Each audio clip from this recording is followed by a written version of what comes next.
really want to welcome all of you tonight. There's not a lot of words that can explain how I'm feeling about tonight's event, because I have to tell you, this is a topic that has been very much in my radar for a very, very long time. And I have wanted to do this session, a class on death and dying with Kat, who is my partner in teaching the art of energetic healing. And we started talking about this last year when we had one of the members of a book club that we run together transitioned, and going through that. And then more recently with a very dear friend, also in our book club, but also in our class, who just transitioned. Wow. Seems like a long time ago, but it was only a few days ago. And that's when we decided, oh my gosh, we really have to teach this class, because so many people are afraid of death, afraid of dying, or a lot of people, not necessarily afraid of dying, but afraid of dying suddenly, or from an accident, or from maybe some horrible disease.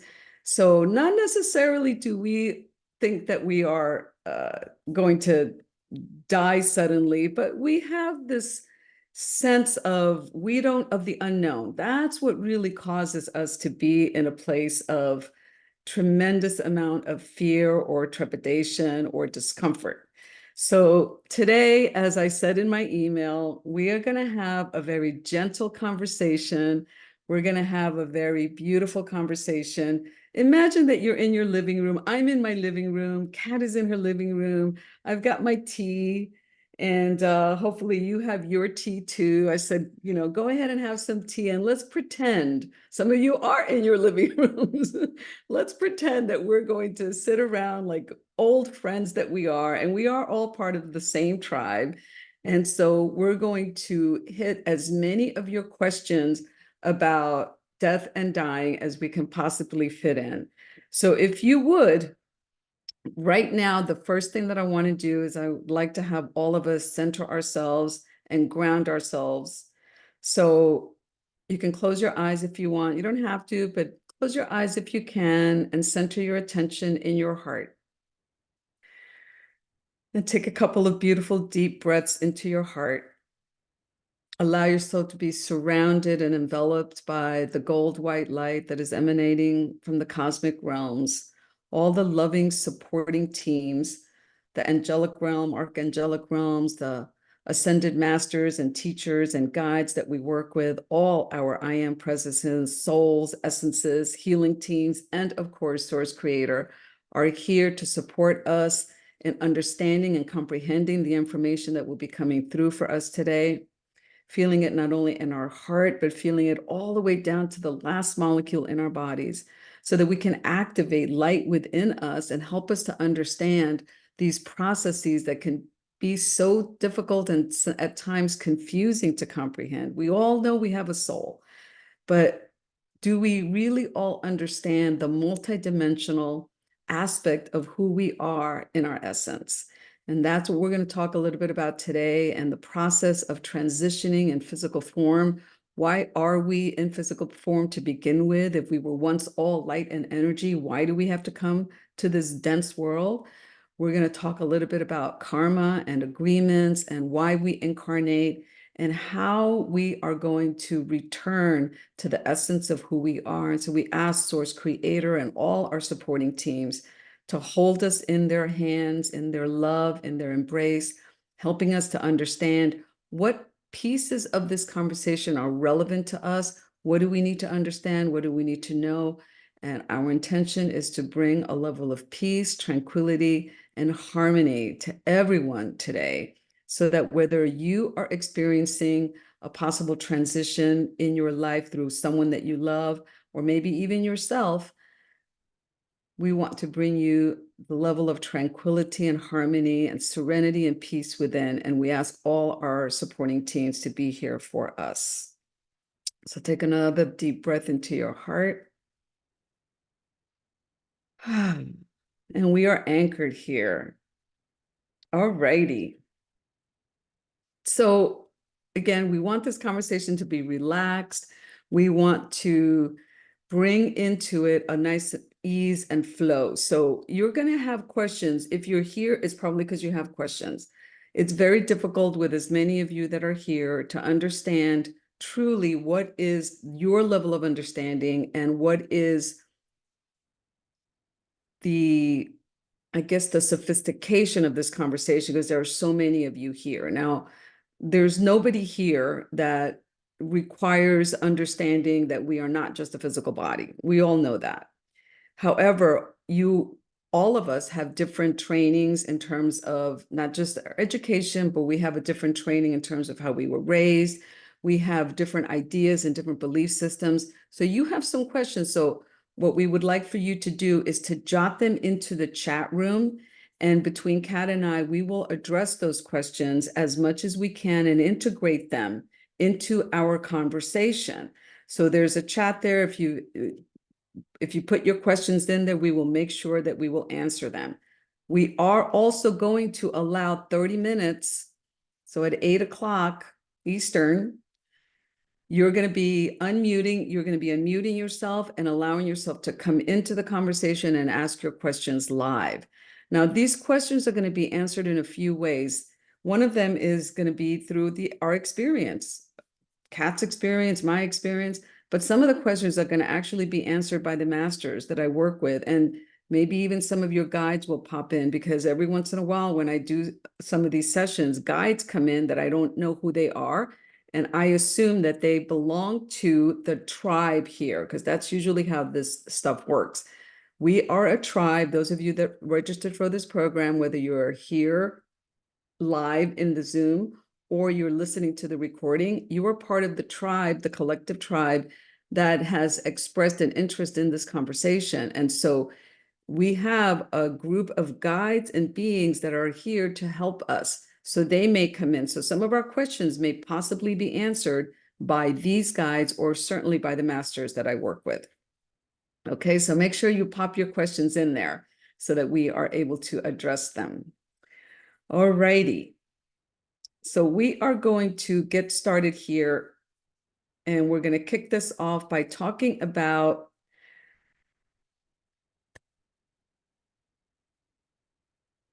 why is it that we're afraid of dying? And as I said, some of us are not necessarily afraid of dying. And I actually know somebody very close in my life, some of you know her, who is not only not afraid of dying, but I would consider her to be the poster child for I can't wait to die. Now, this is not someone that would ever take her own life, but she is somebody who I love dearly. And she is just all about the afterlife and leaving this dense world that we're in. And so not all of us are afraid of dying. And we all, as I said, are influenced not only by the way that we're brought up and we're raised, but we are influenced in how we relate to the subject of dying through religious programming, social programming, cultural programming, familial programming, what our family thinks and believes and teaches us, and also our own personal experience. Some of us have come from a religious background and then sought other spiritual philosophies, etc. So I want to just talk a little bit about because the religious part is the part that is the most influential for us. And I want to talk a little bit about that because I want to get that out of the way. And the reason why I want to get it out of the way is because I want all of you to know, and this may be something that you have not heard of before, but I am here to tell you, and this may be a newsflash, I am here to tell you the days of religion are over. The days of religion as we know it are over. We have moved into the true depths of the age of Aquarius, where our consciousness and our awareness is expanding beyond the limitations of religion. Now, religion has been very important because religion is a beautiful system that teaches us to open up our curiosity, to open up inquiry, to help us wonder, to help us figure things out so that we can wake up into our awareness. Unfortunately, many of the religious doctrines have been, let's say, they have been deformed in a way through mankind. And so we don't always receive the proper information. An example of that is that in the New Testament of that we study in Christianity and Catholicism, which is how I was raised, the original texts of the New Testament and even the Old Testament talked about reincarnation. Well, the church today does not honor reincarnation. Maybe they have in the last couple of years. I'm not sure. I haven't been keeping up. But my point is, a lot of teachings in religion have steered away from concepts like reincarnation, karma, etc. So I want to talk just for a minute, and then we're going to dive into the crux of what we're here to do. So Kat has some interesting statistics about some of these things that I want to kind of throw out there and have you get present to, and then we're going to move on. So Kat, you want to share with us what you want to help us understand? Sure. Just as a quick overview, there are over 4,200 different religions in the world today, and that changes quite frequently because people are sometimes creating new religions. Um, Christianity is considered the largest religion in the world with over 2.4 billion followers, and that is the second largest is Islam. Islam is the second largest religion in the world with 1.9 billion followers. There is estimated, though, at least 1.2 billion people on the planet that don't have any religious beliefs or follow any specific religion. So a lot of times, um, even under the category of atheism, there is still some belief in something happening after you die. It's just a matter of differences depending on what you believe or have been taught to believe. Yes, it's a really amazing. And even though most religious beliefs give us hope that when we die, there may be a heaven that we go to, or there may be a place of peace that we go to, it still doesn't give us a whole lot of relief in terms of what we expect. And why is that? Because nobody really knows what happens, except that nowadays there is so much coming out in the media about near-death experiences. And we're going to share with you 3 books, actually 4 books, that we have found that are just absolutely amazing. And because they have a scientific background, they demonstrate through science that life does exist after death. And so these books will give you peace, they will give you tranquility, they will give you hope, they will give you a sense of, oh, okay, there's really nothing to worry about. So we will give those books to you towards the end of the conversation. And when we send out the recording, for those of you that are listening and may only listen to the recording, I will also include the images of the books so that you can pick them up, because they are absolutely fascinating. One of 2 of them we have actually read in our book club, and our book club members have been fascinated with them. And, we hear comments like, I couldn't put the book down. I just couldn't even put the book down. So we'll get those to you, and there'll be supplements for you to read about. Okay, so I want to talk. So before we jump into the gist of things, I want to share just some personal examples of how our upbringing can make a huge difference in our lives. Kat and I were both raised in the Catholic religion. Kat, however, until not that long ago, she experienced fear of death, and she actually had death in her life. And she's going to share with you a little bit about that. I, on the other hand, was also raised Catholic, but I was raised with a different set of additional philosophy, to where I never experienced fear of death, ever, ever, ever. I don't really actually know what fear of death feels like. So what's the difference? So Kat, you want to tell us just really quickly what happened in your upbringing that had you fear death? Sure. I was 4 when my father died, followed by his mom, my favorite grandma, who died 3 years later when I was 7. After that, I had several aunts and uncles, and even people I didn't even really know. I just knew I was related to them just by what I was told by my mother. It seemed like the only thing that they would share with me when anyone died is that they're in heaven.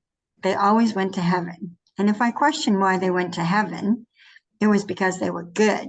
If you were good, you got to heaven. If you were bad, you went to hell. And through most of my childhood, I can honestly say I was probably told that I was doing something wrong or I was bad more than I was ever told that I was good. So I had this fear that I was going to go to hell. And even though I got older, and I like to say a little wiser, and left the Catholic Church, I would say 36 years ago, a lot of that indoctrination, for lack of a better term, stayed with me. And I thought that death was going to be horrible because I didn't know in the eyes of God, was I a good person? Was I a bad person? What about the times that I wasn't a good person or thought I wasn't a good person? So it kind of had this dark cloud a little bit in the background where I worried about stuff like that. It actually wasn't until about 16 years ago when I started kind of searching without realizing I was searching for answers. And I got involved with the Akashic Records. And then I got involved with a metaphysical book club. And then I got involved in taking classes in alchemy, and it led me to the path of energy healing. I also was involved with a group outside of the metaphysical uh, um, tribe and was doing healing with a group called Healing Touch. So I started to realize that there was something more than just my upbringing that was highlighting other aspects of my own faith and I started to acquire my own belief systems. And to the point where today I don't have a fear of death. I realize in all of the searching that I've done for the last 16 years that it definitely is not something to be afraid of.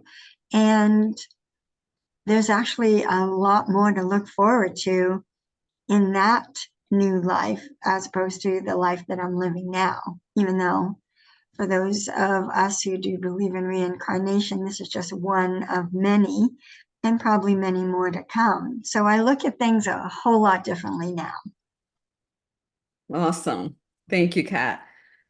Well, GB Gentle Breeze just posted that after reading Life on the Other Side by Sylvia Brown, which I also read that book. Wow. I have to say, it was probably 30 years ago I read that book. I knew I had been there and cried my eyes out because I wanted to be back there because it was so beautiful. The question is, do we ever stop coming back in human form? What's a great question. You know why? Because for many of us, it's not that we're afraid of dying. We're afraid of being born. We don't want to come here. Life on the other side is amazing for those of us who have had glimpses of it or who have read books like Sylvia Brown and these books that we're going to give you today. It really does make it seem the afterlife being such a beautiful place, a place of harmony and peace, a place where we look and feel like we're 30 years old, a place where we can communicate telepathically, a place where these amazing things happen, we're living our full purpose, we're healing, we're teaching, we're learning, we're dancing and singing and, going through. I mean, this is how the afterlife is pictured, right? So for many of us, we don't want to come back. We are going to answer that question, GB. So hold on to your britches. We're going to definitely get there. So I'm going to take things to, well, let me just briefly say the difference between how Kat was raised and I was raised, even though I was raised in a Catholic religion, is that my parents were Kabbalists. The Kabbalah is a philosophy. It's a metaphysical philosophy. And being raised Catholic was a really important thing for me because my parents wanted me to understand what religion meant and what it is, and because it is very useful. And if you can understand religion from its esoteric perspectives, you will begin to understand that it is something that is extremely valuable and helps you grow spiritually. And so being raised with the Catholic religion and at the same time understanding the Kabbalah and the metaphysical concepts, I grew up in a home where we talked about karma and we talked about reincarnation. And those of you who take classes with me know this story. We would sit around the table at dinner and we would get asked questions. Well, what did you do today in the Akashic records? Did you burn off any karma today? What was your, how did you deal with an agreement with your fellow student? What is your soul agreement? Where are you with that today? So we talked about all these things from the time I was a child. So of course the afterlife was just, I grew up in a conversation where, being in physical form is one way in which our soul, our essence, and I'm going to talk a little bit about the difference between essence, soul, and spirit, because most of us only know spirit or only know soul. And most people talk about the soul and the spirit like it's the same thing, but it isn't. There's a difference between the soul, there's a difference between the spirit, and there's a difference between your essence, and there's a difference between your I am presence. We have different words, not because we want to confuse you. We have different words because they mean different, slightly different things. But it's kind of like if you went to the North Pole or Alaska where there's Eskimos, and you asked an Eskimo to describe water to you, there or ice to you, they're going to have 100. This is actually a fact. Eskimos have 100 different words for ice. We No, only have one. it's snow. Oh, snow. Thank you. Thank you. So Eskimos have 100 different words for snow. We only have one because we only experience snow a few months out of the year if we're in the northern country and part of the country. And if we're in Florida, we never experience snow. I'm surprised we even know the word snow in Florida, right? But Eskimos have 100 words for snow. It's the same way in the metaphysical plane. When you're deep in that world, you have very specific words for very specific things. But we grew up with soul and body. That's all we know. So we're going to talk a little bit about the nature of our multidimensional reality, because we are multidimensional beings and we are immortal. In our multidimensional beingness, we are immortal. We come to the earth, which is one of the dimensions that we travel in. So anyway, I digressed a little bit. I jumped ahead. That's why I grew up I don't even know what it feels to be afraid of death. Now, does that mean that I don't get uncomfortable at the thought of a loved one passing? Recently, my dad was very sick, and we all thought that he was going to transition. My sister, who lives in Netherlands, got on a flight and came right over. My dad was in the hospital for 11 days, and we thought he was going to transition. We had already started preparing ourselves and him for the journey that he would embark on if he died. We all thought he was going to, and he didn't. He's doing really great now. We did so much healing on him. He recovered and he's doing fabulous. In fact, he's healthier now than he was before he got sick. It's pretty amazing. So nobody was afraid for my dad dying. Did we experience some sadness in the family at the thought that our dad, who's 91 years old and who has been the patriarch of the family and who has been our professor and our teacher and our guide and our guru, were we uncomfortable and sad about that he would be moving on? Of course we were. But were we afraid? No. And so before we jump into this conversation, I want to create a few places that we're going to get on the same language. Because in order for us to really understand this whole incarnation process and why we incarnate, it's important to know why we incarnate, because that'll help us understand why we disincarnate. So incarnate means to come into a body, disincarnate means to move out of the body. So we begin by distinguishing for you that although we are multidimensional beings, we have actually dozens of light bodies. But in the world of metaphysics, commonly speaking, we really only refer to four main bodies: the physical body, the emotional body, which is also called the astral body, the mental body, and the spiritual body. That's really all the bodies that we talk about. We talk about one or two energies, like we talk about the Kundalini energy, we talk about vitality as an energy. We actually have 37 energies. And one day I might teach a class on the 37 energies that we utilize in our life and through these vehicles. So again, we're multidimensional beings, and although we're immortal beings, we are living in a mortal dimension. Planet Earth, in this three-dimensional space that we're in, is mortal. That means everything on this planet dies physically. Every plant that has ever grown here dies physically. Its energy stays alive. Every animal species that has walked on this planet dies also, and we die. Our bodies die. We live, this is a mortal dimension. Ascension and enlightenment is another thing that I want to address just really brief, because we all talk about ascension, we all talk about enlightenment. Most people talk about ascension and enlightenment like it's the same thing. It is not the same thing. Ascension is the process in which we move from one dimension to another dimension as we climb levels of frequency. We get higher in frequency. That is an ascension. Enlightenment is actually the process by which we light up our DNA and the rest of the parts that consist of our body, because we have more than one body. And I'm going to talk about the main ones more in a minute. But enlightenment is to bring light to and to activate the light codes in our DNA, in our meridians, in our chakra systems, and in our glands, organs, and everything that's associated with our biology and physiology. Are the amino acids and proteins that are part of our DNA system. Enlightenment actually brings light codes to that system. And it's that system that we enlighten that helps us move on into other dimensions when we die. So again, I know some of you have never heard these concepts, but I also didn't want to have a conversation where I'm just telling you things you already know. I'm trying to give you a little sneak preview and some things that might make you feel like, oh, I want to know more. I want to know more. Because if we're going to do more courses like this, then we want to know exactly what it is that you're interested in understanding. Okay, so again, in order to understand the process of death, we need to understand the process of incarnation. So how do we incarnate? How do we incarnate? We exist as a multidimensional being made up of light and energy.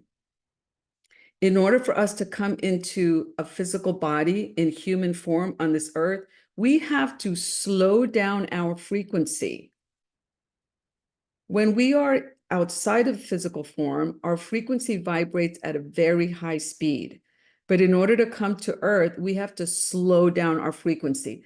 That's what we need to do in order to come into physical form. When we do that, we are also volunteer automatically to forget who we are. That's what an incarnation does for us. It veils our essence and the truth of who we are. That's why we don't remember. That's why most of us don't have any recollection of what it feels like to die, what it feels like to be in a past lifetime, what it feels like to be in between lifetimes. We don't remember because we come into this very low, dense frequencies of this earth and we forget everything. We become veiled. That's the actual word that is used in the metaphysical world. We are veiled and we forget everything. So the process of life, like why do we incarnate? There's a reason we incarnate. We incarnate because we decided as a light being, and all of us come from dimensions very, very far from here, light years and light years and light years. And one day I am actually putting together a class that is going to teach you like which galaxy you're from and how to connect with that galaxy. But we come from galaxies, hundreds of thousands of millions of galaxies. We all come from them, and we lower our frequency way, way low to come here. And the reason we came here is because planet Earth is a laboratory. Now, some of you have heard me say this before, and it's not news to you, but some of you, this may be the first time you've ever heard that planet Earth is a laboratory. And maybe inside you might be thinking, oh, where is she going with this conversation? Yeah, we're an experiment.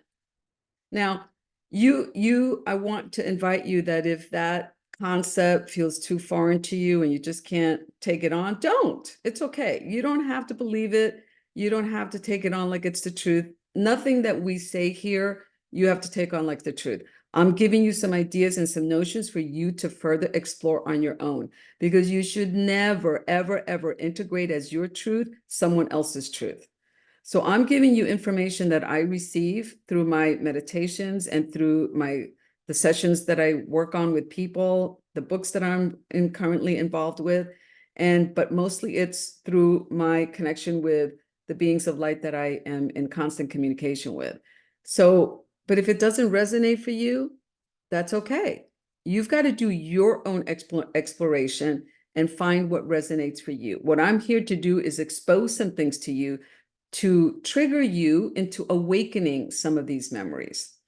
Okay, so we come from many galaxies. We come into this incarnation. We volunteered to be part of this experiment. And what is the experiment? The experiment is that if you are a being of light and you're curious about matter and you're curious about life, biological life, like we have here on Earth, and you've never experienced biological life and you've never experienced matter being in a physical form, maybe you're interested in finding out what that feels like. Why is that? Because souls and essences and light beings cannot experience what it's like to be in a body unless they're in a body. And so that's why we came here. We volunteered to be here so that we could experience matter, we could experience biological life, and we could experience energy and how those three things work together. That's basically why we're here. And our sole purpose, soul not as an S-O-U-L, but soul as an S-O-L-E, the only purpose we have really here is to climb back out. There's an involution where we come down. That's what they call in religion fall of grace, or the fall from grace. I think most religions have something similar to that. The fall from grace. The fall from grace is simply that you came down from the light and you came into physical form because you slowed your frequency down. That's all that that means. So ascension is the process where you go back into the light and you've moved through all matter. And how do we do that? We do that through the vehicles, the four main vehicles that I mentioned. So I'm going to take a deep breath to help you guys process all of that. And I know there's some questions here, so I'm going to go back to these. I'm going to look at this now. What is the compassion component when you do not fear death and your loved ones are grieving the loss of the loved one? That's a great question. Kat, you said something about guilt, right? Earlier when we were talking. Can you mention what you were saying about that? Um, in in relation to their question, Yeah, you shared something with me about somebody who had a loved one who passed away and they were forced to go and from guilt. oh, well, yeah, sometimes when if you have a belief system that is a little different than your parents or your siblings or any friend or family member, you are celebrating that someone has passed, has transitioned because you know that they're going on to some people call it home. They're going home. They're going back to being a light being without suffering, without any worries. They know who they are. They look at the life that they just had. They can choose to stay where they are or at some point decide to come back. So we don't normally, most people don't look at it as the final place. A lot of times during a funeral or somebody coming to your house or condolence call, they'll say they're in a good place now, or they're not suffering anymore. They're happier. But people left behind can feel the loss. They can feel the being bereft of that person's light in their life. And sometimes you can't really say, hey, I'm really happy that they died, because it doesn't jive with the atmosphere that sometimes is surrounding death. And I have gone to funerals where I've been of the mind that this is a good thing, that I am happy that they have transitioned. I am happy that they've gone back to source. I am happy that they get this opportunity to be out of pain and suffering, but not in the same way that maybe somebody who's gone through an illness or some horrible disease might say it. But I, using myself as an example, that sometimes I feel a little guilty that, I can't express how I feel because we're so much a part of our belief systems here on earth, especially depending on our religious background or the experiences that we've had surrounding death in our life or the things we've been told by well-meaning people, that you can kind of feel a little guilty if you don't go to the funeral, even though you don't want to participate in the grief, you don't want to surround yourself with that kind of energy. But at the same time, it's very important that you show the love and compassion to people regardless of how they think or feel. Be with them in that moment without judgment, without injection of anything that you might believe. Just know how you feel and then be there for the other people who are still experiencing a loss and they think it's a finality or they think they're never going to see them again or there's just this emptiness because everybody can relate to that. Yeah, that's great. And I want to add that grief is a really important emotion. It's a frequency that exists on this planet. It exists in this dimension on this planet. And all of us carry grief from past lifetimes, carry grief through our ancestry. And one of the things that is part of the enlightenment process and the ascension process is to heal grief, not only for ourselves, but for all of humanity and for actually for Mother Earth. And so it's important. What is that saying? In order to heal it, you have to feel it, or you have to feel it in order to heal it. It's important that if we're going to heal grief in our family, grief in our loved one, that we feel it with them. That's the compassion point that Cassie was asking about. That's the compassion point, is to actually allow ourselves to experience the grief or to be with the grief of someone else. Sit with them, hold their hand, say, yes, I know that this is hard. Tell me how you feel. Tell me what you need, et cetera, et cetera. So it's very, very important. We are healing grief from this planet. And there have people who have come to this planet to really bring grief to a whole nother level of frequency. And some of those people are the ones who have experienced multiple deaths in their family. I recently did a reading with someone who has had 5 people in their close family pass away in the last year alone. That is a lot of grief. Or someone who, I know someone who, their 3 children were in a car with the grandparents and they got into an accident and all 5 died. Now that's a lot of grief and a lot of, pain to suffer. And we can't deny that. Even if we can understand that all of those souls, all of those people chose that incident because there's no such thing as an accident, our understanding intellectually that we choose our experiences and that we choose our agreements doesn't in any way help us to not experience the pain and the sadness.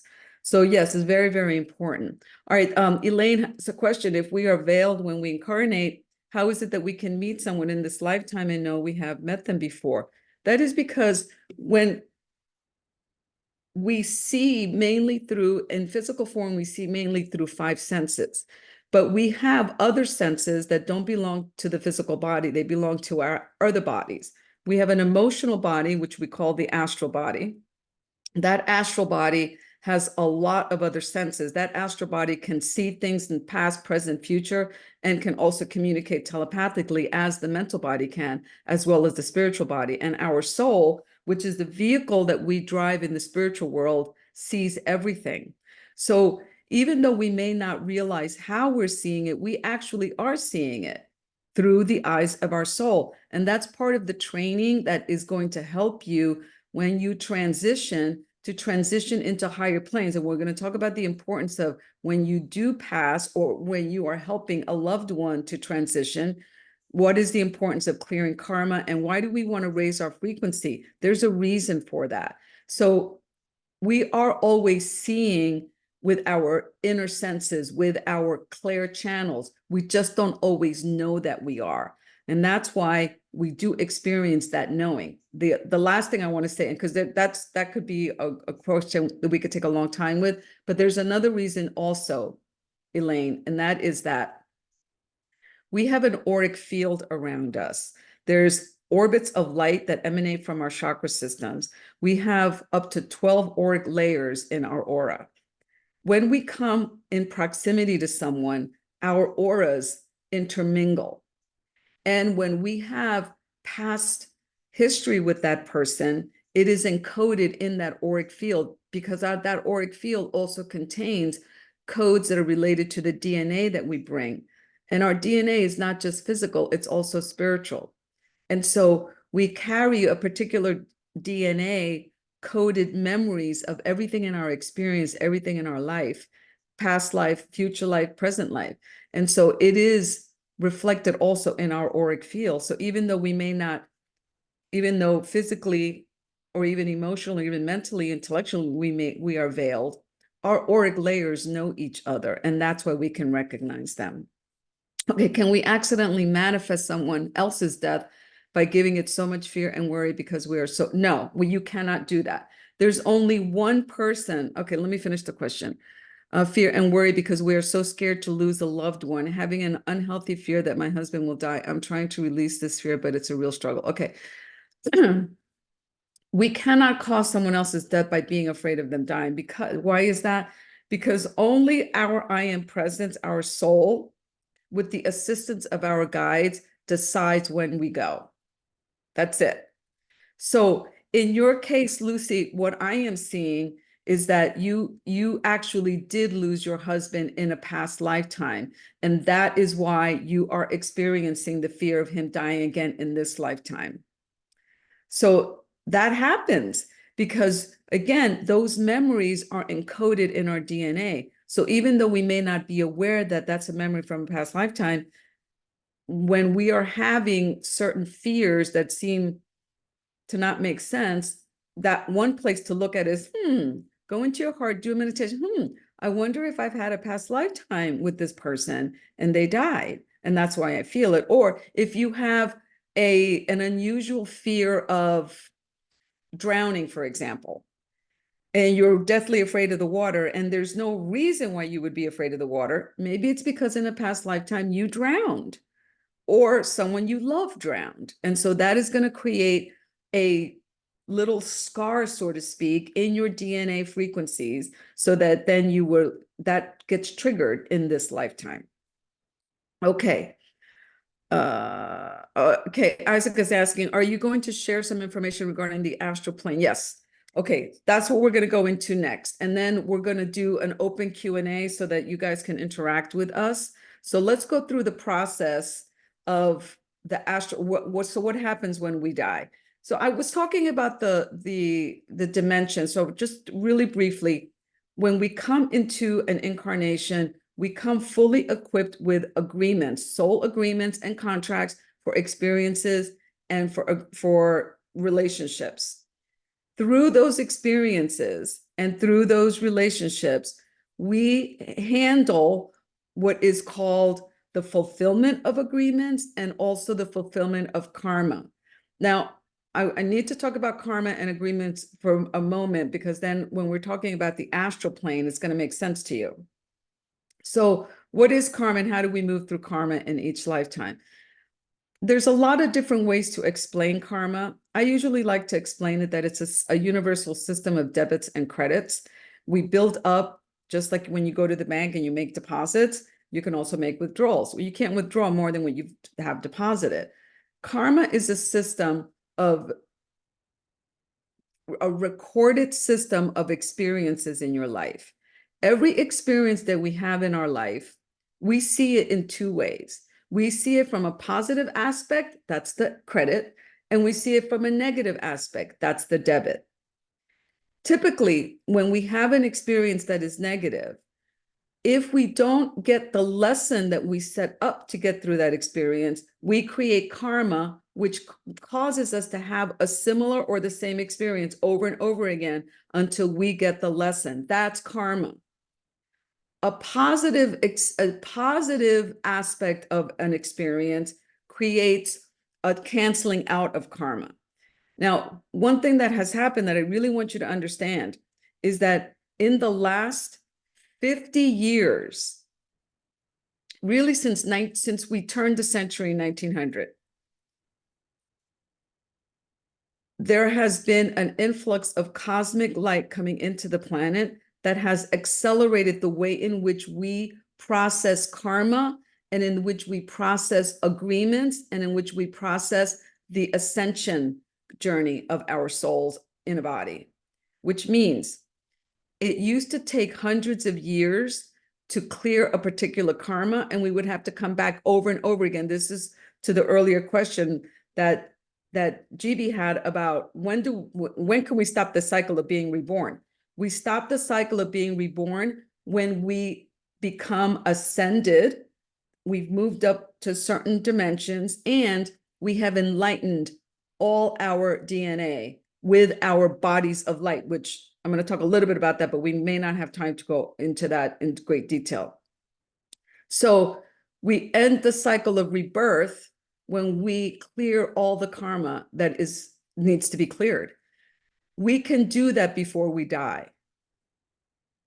With the level of support that we are receiving cosmically, we are able through intention alone to clear karma. That never used to be possible.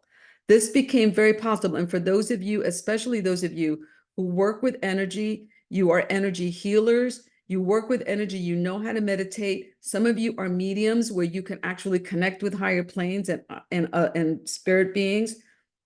Those of you that have those practices, you are able to move karmic agreements very efficiently and very rapidly.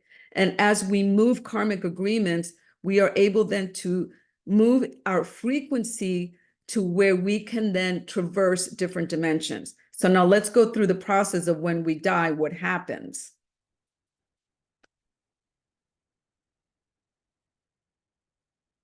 So when we die, the first thing that happens is that our astral body, which is the body that all of you know as the one that they show having an out-of-body experience. Everybody knows what an out-of-body experience is. That's really the astral body. A lot of people call that the soul. That is not the soul. The soul is not what separates initially, because the soul is not fully in the body to begin with. The soul is not as dense as the astral body. The astral body is attached to the physical body through a cord. It's a silver cord. We experience the astral world at night when we sleep. And some people can travel in the astral during the day and whenever they want. That astral body is the first thing that separates from the physical body. And the physical body then begins a process of decomposing, ashes to ashes. That expression is because we're born of this earth. Our bodies are made of this earth. When we're born in another planet, then our bodies are made of the matter of that planet. In this planet, we're made of Mother Earth material. And so ashes to ashes, that's where that saying comes from. The physical body starts decomposing. The astral body then moves with all the other bodies, which again, I'm not going to talk about all the bodies because there's a couple of dozen bodies that we actually have to our disposal, but the main ones are the astral body, the mental body, and the spiritual body, which is really more the soul, but there's a spiritual body that we have also in addition to the soul body. And the astral body then moves to the astral plane. Now, what is the astral plane? The astral plane is the fourth dimension. Earth is the third dimension. The astral plane is a fourth dimension. This fourth dimension has 24 levels to it, and it consists of frequency. When you transition, when you die, depending on your frequency, you move into the astral plane at a particular frequency. Now, I'd love for Kat to share about how you learned uh, the different levels of the astral and frequency and healing hospitals.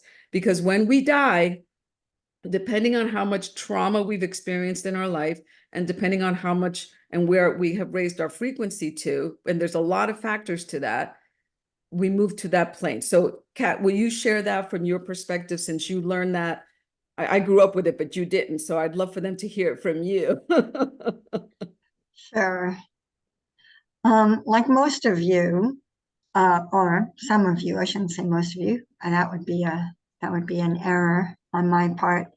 I thought when you died, shoot, your soul just went up to the astral or heaven or whatever you wanted to call it, right? I didn't think there were anything in between. It was just like a elevator to the pearly gates, and there you were, or it was a down elevator into hell. And through my own research, through classes, through books I read, people I talked to who were far more advanced in their knowledge than I was at the time, I found out that there are actually different levels of the astral. And it answered a lot of questions for me because I always thought, what if you weren't a good person? Did you only have two choices, heaven, hell? You know, in Catholic religion, there's purgatory. It's kind of like a stopping point for you to, hopefully somebody will pray you into heaven if you're lucky. So learning this made a lot of sense for me because it resonated with me, I should say. Because if your frequency is not very high, then you can't go all the way up to the astral level. I learned that there were 12 levels from first all the way to 12. 12th is where source resided. That's where the angels lived. That's where you go when you have a higher frequency. And you learn to increase your frequency by things that you did here on this earth, through the experiences that you had and the lessons that you came here to learn. If you had to clear karma with another soul at the same time on this plane, then you also worked at clearing karma. And then I found out that you could also do it at the time of when you're getting ready to die. A lot of times, and as an energy healer, we know someone is getting ready to pass on. We will work to raise their frequency so that they're not in the lower levels. Because the only way I can equate explaining the lower levels, the way it was explained to me when I was first learning about it, is that's where the people who are not very good people on the planet, murderers, rapists, people who, are not good people. Let's leave it there. And you want to raise your frequency because you want to keep going higher. And if you're not where you want to be on any level, if you're like seventh and higher, that you're doing pretty good. But if you want to keep going up, then you have to incarnate again, learn more lessons, clear more karma, and then increase your frequency. And we have many ways of increasing our frequency. That's for another time. But that was how I learned that there were other levels to going to the 12th plane of the astral. Now, some of the books that we're going to recommend talk about these things. I didn't have these books at the time. I'm sort of learning a lot of this stuff along with you. So I'm learning more and more about the more detailed information about what happens on those levels and how the levels are important and what they mean to you in terms of your frequency. Okay, great. I want to, so a couple of things. In the astral, there's actually 24 levels in the astral plane. It's the fourth dimension. There's no time in this dimension. And so we experience like 3 minutes, 3 hours in our dimension can seem like 3 seconds in the astral dimension. And it is the dimension that is mentioned in the near-death experience books, like Kat is saying, and also in the afterlife books, like the Sylvia Brown. When people talk about that afterlife, they're talking about the astral. But in reality, we move through many, many more dimensions. There are up to 18 dimensions in our universe that we move through and can move up to when we pass. It doesn't happen overnight. But if we want to be on an accelerated path of our spiritual evolution, we want to move as fast as possible. And so, for example, our dear friend who passed away last week, I assisted her in her transition, and she was actually able to move right from the third dimension straight to the seventh dimension. These dimensions are important because if you are stuck in a lower dimension of the, I'm not stuck is not the right word. And it's not like the murderers go and the rapists go. No, that's not the way it is.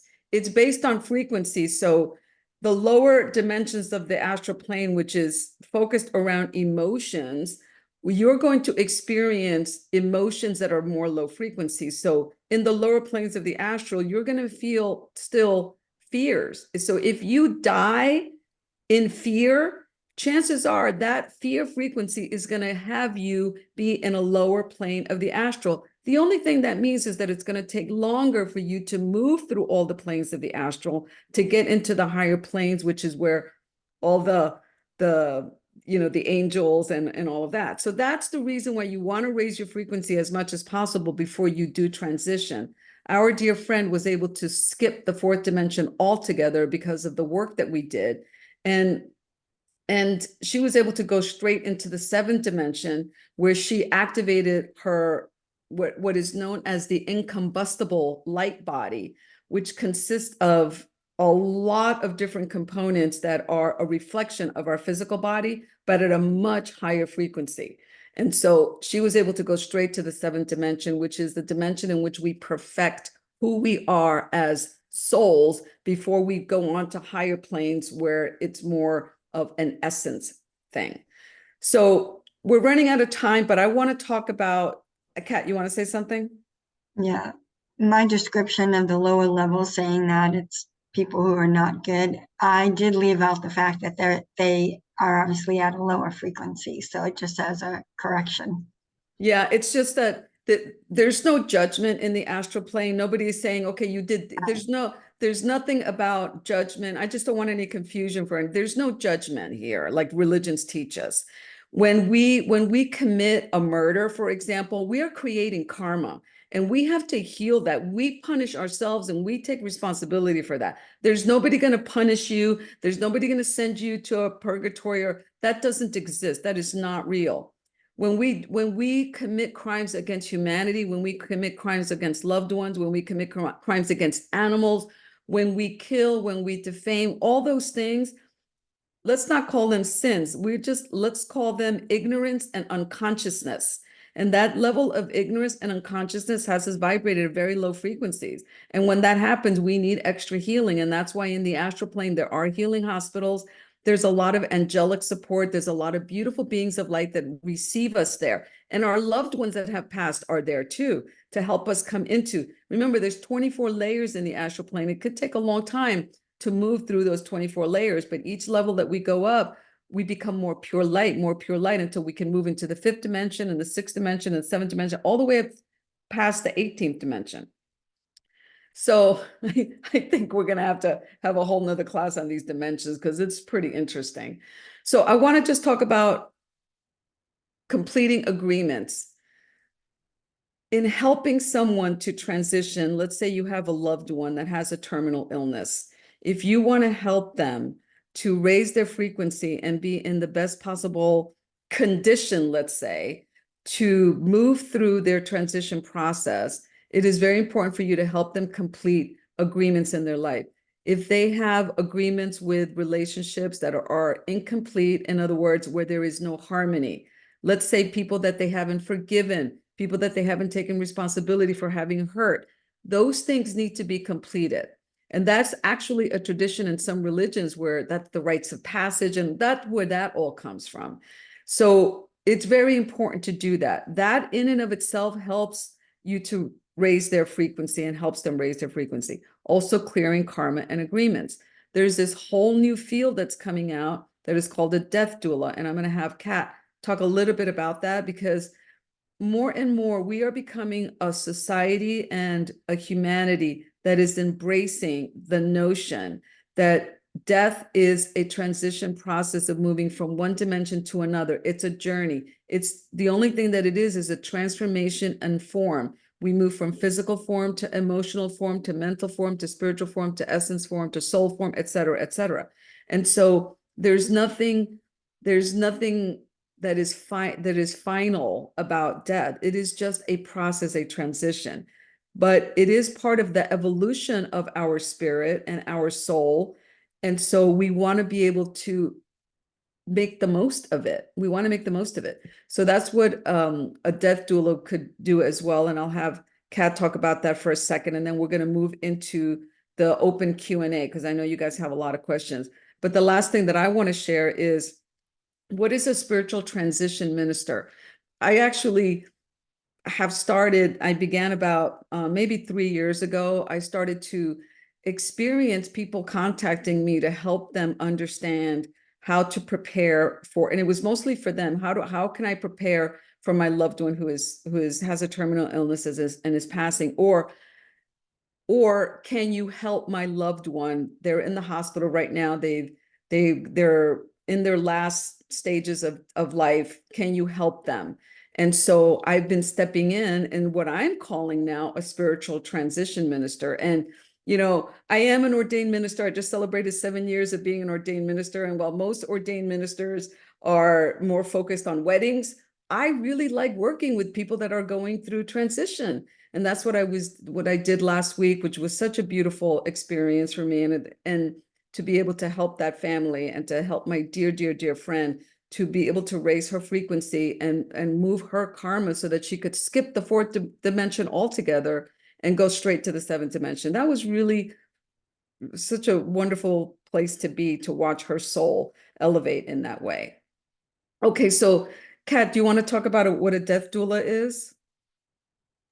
Sure. So, because of my change in how I view death, and also having been with people I love when they transitioned, I have realized that there's a lot of unknown and sometimes mystery and myths and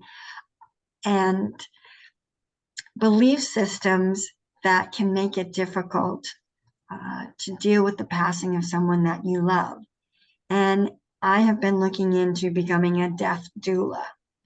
And most of you, if you're familiar with the word doula, it's a Greek word and it means women who serve. And doulas can be men as well. It can be any gender. It just happens to be that was the definition of what the word doula was in the Greek language. It is someone who is there to help not only the person who is dying, but also the family of the loved one who is passing. It's not just sitting by their bedside holding their hand, it's actually helping them, supporting them, empowering them to make their wishes be heard and help them transition in the best way possible, in the way they want possible. And also, just like a birth doula, you are there to be their advocate. You're there to help them navigate all the other forms and paperwork and where you want to be buried and how you want to be buried or if you want to be buried and all the different choices offered that people don't know about because they have a limited understanding of even the death process itself. So they, as a death doula, you're kind of working for the person who is dying as well as the family of the person who is dying, and you're holding the hands of everybody and helping this experience be a truly celebratory experience, an enriching experience for everybody involved, and taking some of the despair and mystery and fear out of the process of dying. Recently, I was able to in a weird way, just because the person who passed was buried further away. Um, they did it via Zoom, a video, a YouTube video, I believe. And it was interesting to stand back and watch the funeral play out in a way that I was equating it with my friend who had passed, because the way the funeral proceeded seemed to be so much different than the person that I knew. And it made me think, you know, was her wishes um, honored? Did she have what she needed at those final decisions that she was making? And to understand the process for the family and how they can also be part of those final decisions. So I don't know if that helps explain Yeah. the death doulas, but basically you're guiding, supporting, educating, and help them, everybody navigate the process of the end of life. It's beautiful. Thank you, Kat. I'm gonna do two more questions from the chat. We're gonna cut off and then we're gonna open for you to come in and ask your questions by open mic. So Lucy asked, is purgatory a Catholic thing? As we were told, due to suicide, they live there. This is not true. Suicide is a different kind of death, and taking your life is not considered a sin. Again, there's no judgment in the afterlife. We are our own judges. So if a person commits suicide, they are then going to sit in a healing hospital just like anybody else, and they're going to have the assistance of the angels and their guides helping them understand what happened in that lifetime that caused them to take their life, et cetera, et cetera. There is nothing there that we have to pray them to transition to heaven. There is no heaven. There is no purgatory. There is no hell in the afterlife. Okay, so we can all rest assured that if we've had a loved one that has committed suicide, they are probably being taken care of even more so because they are being healed by angels, and their guides are working with them extra, extra, extra to help them to overcome the trauma of whatever they are. They're judging themselves. They're saying, darn, I shouldn't have done that. Darn, I should have stayed longer. Darn, I should have met those agreements. Darn. And they're beating themselves up over the head. And their guides are saying, don't be so hard on yourself. It's okay. You made a mistake. It's not really of a mistake. You got some lessons from it. You got teachings of it. Okay, I'm gonna shut the recording, and GB is asking if we know where to get certified, if Kat knows on the death doula. So she does know. She's gonna put it in the chat, but I'm going to I already answered her. Okay, great. All right.